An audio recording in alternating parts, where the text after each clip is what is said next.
100년을 우리 61주년을 하는데 성가대는 벌써 100년을 내다보면서 노래를 부르고 있어요. 이제 역사를 선취한다는 거죠. 미리 앞당겨서 100년 창립 100주년에 우리 교회는 어떤 모습일까? 그런 꿈을 오늘 성가대가 찬양해 준 것처럼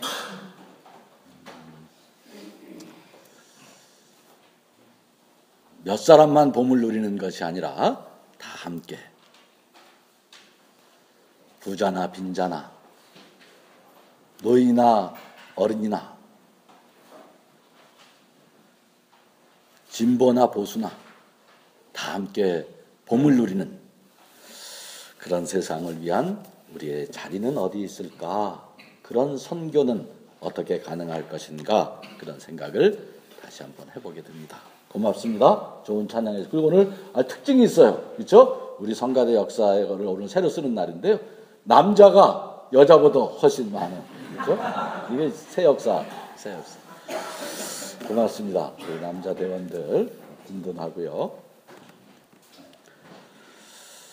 오늘 저는 창립 61주년을 맞아서 왜 물을 달라 하십니까? 라는 제목으로 하나님 말씀을 나누려고 그래요. 왜 물을 달라 하십니까? 오늘 얘기는요, 예사치 않은 만남에 대한 기록이야. 진짜 이게 성경책에 이렇게 기록되어 있으니까 우리가 그냥 읽지만요, 이게 당시에 이 신문 같은 데 실렸으면 이게 특종감입니다. 스캔들. 누구랑 만납니까? 예수님과 남편이 5이나 있고 행실이 좋지 않다고 소문난 사마리아 여인과 조용한 우물가에서 남의 눈을 피해서 만났다. 상상이 좀 자극되지 않습니까? 이게 이런 걸 보면서요, 좀 뭔가 묘한 그 상상력을 발휘하지 못하면 내 영혼이 약간 늙은 거야. 여러 가지 호기심을 느껴야 돼. 이런 대목에서. 그래야 그 신문 기자들 밥 먹고 살죠. 사람들이 호기심을 느껴야. 오늘 만남이 예사롭지 않은 것은 오늘 성경이 증언하는 여러 가지 정황에서 아주 분명해요. 우선 어디서 만납니까? 예? 어디요? 어느 우물가? 수가성 우물가라는 곳에서 만나요. 왜 세상에 우물이 많은데 하필 사마리아에는 만나는 장소는 그냥 성경이 이렇게 말해도 돼. 어느 우물가에, 조용한 한적한 우물가에서 만났다. 그렇게 말하는 게 아니에요. 여러분, 수가성 우물가라고 성경이 찝어서 얘기하는 건 시간이 많아서 그렇게 얘기하는 게 아니야. 무슨 의미가 있는 거죠. 수가성 우물이란 그냥 땅 파면 물 나오는 세상의 많은 우물 중에 하나의 우물을 말하는 것이 아니에요. 수가성 우물이란 아주 오랜 역사를 가진 우물. 그래서 오늘 성경에도 거듭 그 수가성 우물이 어떤 우물인가를 그 역사적 연원에 대해서 성경이 기록하고 있는 거예요. 5절 하반절에 뭐라고 되어 있습니까? 이런 거 왜 써놨겠어요? 이런 거를 그냥 지나가면 안 되는 거예요. 5절 하반절에 뭐라고 되어 있어요? 이 마을은 야곱의 아들 요셉에게 준 땅에서 가까운 곳이며 야곱의 우물이 거기에 있었다. 이게 무슨 역사적 설명을 하고 있지 않습니까? 이 우물은 그냥 보통 우물이 아니라 저 창세기로부터 아주 오래전부터 시작된 오래된 역사적 연원을 가진 그런 우물이라는 거예요. 지금으로 치면 이게 무슨 우물이에요? 지금으로 치면 문화재급 우물이야. 문화재급 우물. 이게 진짜 대단한 우물인 거죠. 근데 이 우물과 관련해서 창세기에는 2가지 역사적 사실이 기록되어 있어요. 조금 다른 이야기인데요. 2가지 이 우물과 관련된 역사적 기록이 창세기에 나와. 33장에 보면 18절 19절에 야곱이 이 우물을 돈을 주고 산 이야기가 나와요. 돈을 주고 산 거예요. 그런데 48장에는 야곱이 자기 아들 요셉에게 유언을 죽어가면서 유언을 하는데 그런 얘기를 해요. 이 우물을, 이 지역을 아모리 사람과 치열한 전투를 통해서 칼과 활로 빼앗은 것이라는 그런 이야기가 나와요. 그러니까 33장과 48장에 두 번 나와. 한 번은 돈 주고 샀고, 한 번은 어떻게 했어요? 칼과 활로 싸워서 지켰다는 거예요. 사실은 수가라는 말, 수가라는 이 헬라 말도, 도시의 이름도 값을 지불하고 샀다는 의미예요. 여러분, 값을 지불하고 샀다. 그러면 무슨 생각이 드십니까? 무슨 생각이 드세요? 우리는 야, 그거 얼마일까? 그거 투자할 만할까? 평당 얼마나 하지? 이런 생각을 할 수 있어. 그게 현대인들의 셈법이에요. 계산법이에요. 근데 성경에서 값을 주고 샀다는 표현은 신앙적 표현이에요. 가격에 대한 관심을 해서 사용하는 말이 아니라 여러분들이 짐작하실 거예요. 값을 주고 샀다는 게 뭡니까? 피로 사신 교회, 보혈로 값을 치르고 산 성도, 그런 말 들어보시지 않으셨어요? 값을 주고 샀다는 문맥은 그런 이야기예요. 그렇다면 칼과 활로 빼앗았다는 말은 무슨 말이겠습니까? 주님께서 우리를 하나님의 자녀로 삼기 위해 치열한 전쟁을 치루었다는 말이 되는 것이죠.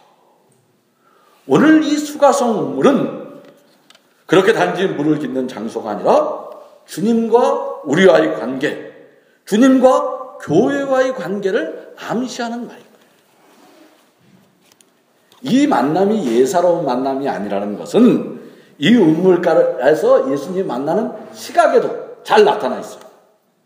지금 우물가에서 이 여인을 언제 만납니까? 언제 만나요? 정오에 오정에 만났다. 이렇게 겪고 있어요. 여러분, 우물가에는 언제 갑니까? 여러분, 우물을 언제 가요? 아침에나 저녁에 가는 거지. 대낮에 우물 가는 게 그 이상한 거예요. 그 대낮에 우물가에 수상하면 112에가 신고해야 돼. 그 수상한 행동이야. 오늘 요한복음이 전하는 이 수가성 우물가, 정오, 이런 것들은 단지 장소와 시각을 말해주는 그런 시공간적인 정보에 관한 이야기가 아니에요.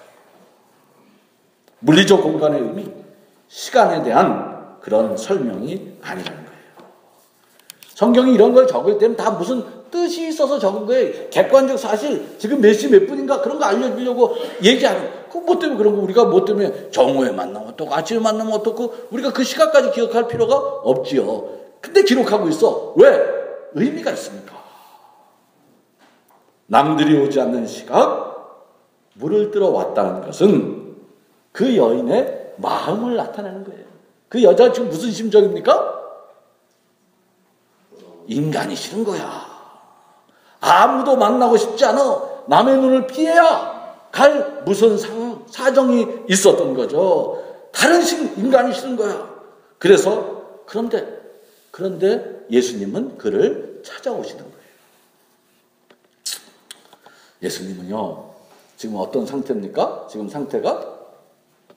어떤 상태예요? 피곤하고 목마른 상태로 그녀 앞에 나타나요.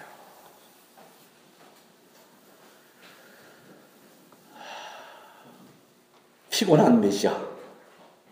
그런 말 들어보셨어요? 목마른 그리스도. 그게 오늘 성경이 드러내는 예수의 상이에요. 우리는 이 본문에서 우리가 기대하는 예수, 우리가 알고 있는 예수와는 전혀 다른 예수를 이 자리에서 만날 수밖에 없어. 피할 수 없어. 그 피곤하시고 목마른 예수가 그녀에게 뭘 달라 그래요? 물을 달라. 이것도 진짜 이상한 거야. 여인의 대답에서 잘 나타나 있지 않습니까? 여인이 그렇게 말해. 물 하나, 그게 일상적인 것이면 물 하나 주면 돼. 근데 그건 그 시대의 문화를 모르는 거예요. 유대인 남자인 당신이 왜 사마리아인 여자인 나에게 물을 달라 하십니까? 그렇게 말하잖아요. 여러분, 다른 사람을 피곤하게 하는 건 좋은 일이 아니에요. 사람들의 눈을 피해 굳이 정오에 물을 들어오는 여인에게 예수님이 그 여자에게 굳이 다가서서 물을 달라고 해야 했을까? 의문이 들어. 이 여자가 지금 어떤 심정이에요? 사람 만나기 싫은 거야. 그러면 예수님이 그 여자 지나간 다음에 가서 하면 되지. 만나기 싫다는데 예수님께서 배려심이 좀 있었다면 자리를 피해주는 것이 맞지 않겠습니까? 그게 매너 있는 남자의 태도야. 여러분, 여자들한테 인기를 얻으려면 어떻게 해야 돼요? 예? 매너가 중요한 매너가. 그 매너가 있어야지. 예수님이 매너 없이 그 안 만나겠다는데 굳이 그 시간에 나타나가지고. 왜? 남의 눈 피해 그 여인을 피곤하게 만드는 것입니까? 그리고 왜 그녀에게 물을 달라고 하시는 것입니까? 물이라는 게 그래요. 물이라는 게. 여러분, 물 마시고 싶으면 어떻게 해야 돼요? 이게 남자들한테 물어봐야 되는데, 권영태 권사님, 목마르고 물 마실 때는 어떻게 합니까? 어떻게 해야 됩니까? 이거 참 어려운가 보다. 권사님한테. 제가 예문을 드릴게. 1번, 마누라한테 시킨다. 2번, 내가 가서 마신다. 뭐가 정답입니까? 2번이죠, 2번. 참 정치적으로 발언하시는데. 예. 2번이야. 그래서 물은 뭐야? 물은 셀프. 물은 셀프야. 식당에 나서 있잖아. 물은 셀프. 목마른 지가 마시는 거야.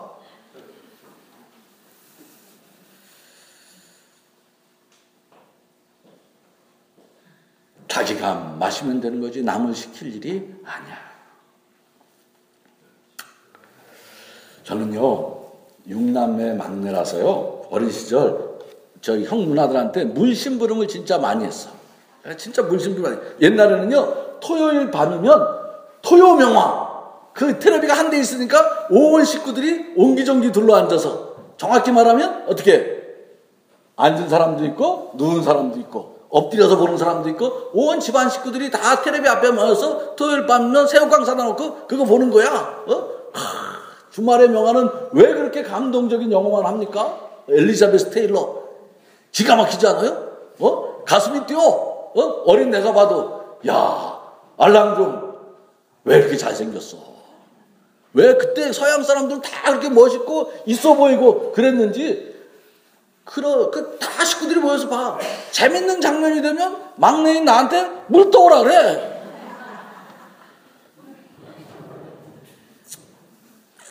짜증나요. 제가 그때 진짜 물은 셀프라는 말을 몰랐던 게 천추의 한이 돼. 그 말만 알았으면 내가 우리 집 담에다가 써놨을 거야. 물은 셀프. 각자 알아서 먹읍시다. 제가 나중에 물은 셀프라는 말을 알게 되었을 때, 세상에 이렇게 좋은 말도 있구나. 내가 예수님한테도 이거 가르쳐 주고 싶어. 요한복음 4장에다가 물은 셀프.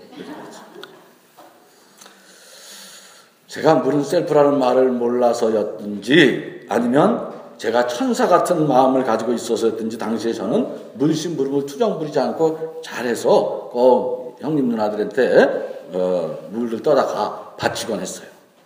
그런데 이 여인은 어떻습니까? 이 여인은 달랐던 것 같아요. 오늘 이 여인은 예수님에게 꼭 집어서 대들고 있지 않습니까? 왜 유대인 남자인 당신이 사마리아인 여자인 나에게 물을 달라고 하십니까? 여러분, 왜 예수님은 피곤한 모습으로 값을 주고 산 땅에 칼과 활로 싸워서 지킨 그 수가성 운물가에 나타나셨습니까? 왜 남들이 운물가에는 잘 가지 않는 그 시각 정오에 왜 당시 통상적인 관행에는 한참 빗나간 행동으로 사마리아 여인에게 물을 달라고 하시는 것입니까? 이게 그저 어떻게 하다 보니 우연히 된 일이라고 하기에는 너무 이상해. 너무 자세한 설명이 이 속에 있지 않습니까? 너무 치밀하게 성경이 이 상황을 묘사하고 있지 않습니까? 무언가 뜻이 있고 무언가 그런 상황을 만들고 있는 어떤 깊은 생각이 숨겨져 있는 것이 아니겠습니까? 수가성 인물과 핏값으로 산 땅이란 교회를 말하는 것이죠. 우리를 위해 당신의 핏값을 지불하고 처절한 전투를 벌여서 우리를 하나님의 백성, 하늘의 아들, 딸이 되게 하셨다는 것이 아닙니까? 그분이 거기 나타나서 말을 거는 것은 우리는 스스로 하나님을 만날 수 없는 그런 존재라는 것을 폭로하는 것이에요. 기껏해야 우리가 할 수 있는 것은 남들이 오지 않는 시각, 정오에 물을 뜨러 다님으로써 하나님의 눈을 피해보자는 얄팍한 계산이라는 것이, 그것이 인간 지성의 한계라는 것을 폭로하고 있는 것이 아닙니까? 그런데 우리에게 그렇게 오신 그분이 우리에게 물을 달라고 하고 계십니다. 왜입니까? 왜 우리에게 물을 달라고 하시는 것입니까? 물은 셀프라는 것을 몰라서입니까? 그분이 우리에게 물을 달라시는 것은 자기 목마름을 해결하자는 것이 아니라 진실로 우리가 목마른 존재라는 것을 깨우치려는 그런 의도는 아니었겠습니까? 우리가 교회에 다닐 수 있는 것, 우리가 그리스도를 믿을 수 있는 것, 그것은 우리의 노력으로, 우리 스스로의 지성으로, 그 판단으로 가능한 것이 아닙니다. 오늘 서울제일교회가 여기 이 역사의 벌판 한복판에서 이렇게 창립 61주년을 맞을 수 있는 것은 어떤 천재적 인물의 영도, 지도 때문이 아니라 그분이 우리를 위해서 핏값으로 사셨기 때문인 것이며, 그것은 전혀 그분 스스로 전혀 예기치 못한 시각에 우리를 찾아오신 은총의 사건 때문에 가능한 것이었습니다. 예수께서 이 여인에게 물을 달라 하시는 것은 그 여인을 통해서 자신의 목마름을 해결하려는 것이 아니라 그 여인의 진짜 목마름을 해결하기 위해 참된 은총의 기회를 주기 위해 하늘의 배려로 그분에게 물을 달라고 하시는 것이 아니겠습니까? 다시 묻습니다. 왜 물을 달라 하십니까? 여인에게 영원한 생수를 주기 위해서가 아닙니까? 주님은 우리에게 무언가를 요구하시는 분이에요. 때로는 돈을 달라고 하기도 하고, 시간을 달라고 하기도 하고, 봉사나 헌신을 달라고 하기도 하십니다. 교회는 바로 그런 것들을 요구하는 것이에요. 여러분, 교회로부터 무엇을 요구받고 있습니까? 교회가 여러분에게 아무것도 요구하지 않는다면 그것은 교회가 아니에요. 왜입니까? 하나님이 돈이 필요해서, 하나님 너무 바쁘시고 시간이 부족해서 당신의 협조자를, 누군가의 도우미를 있어야 하나님 당신의 역사를 하시는 그런 뜻입니까? 우리는 종종 그런 착각에서 신앙생활을 해요. 진정으로 우리를 구원으로 이끄시는 하나님, 그분이 누군가의 도움이나 구하는 분이라면 그것은 전능하신 하나님도 아니고 영원하신 하나님도 아닐 것이에요. 그런 엉터리 같은 신에게 여러분의 존재의 의미와 구원을 의지할 수 있는 것입니까? 그런 것이 아니야.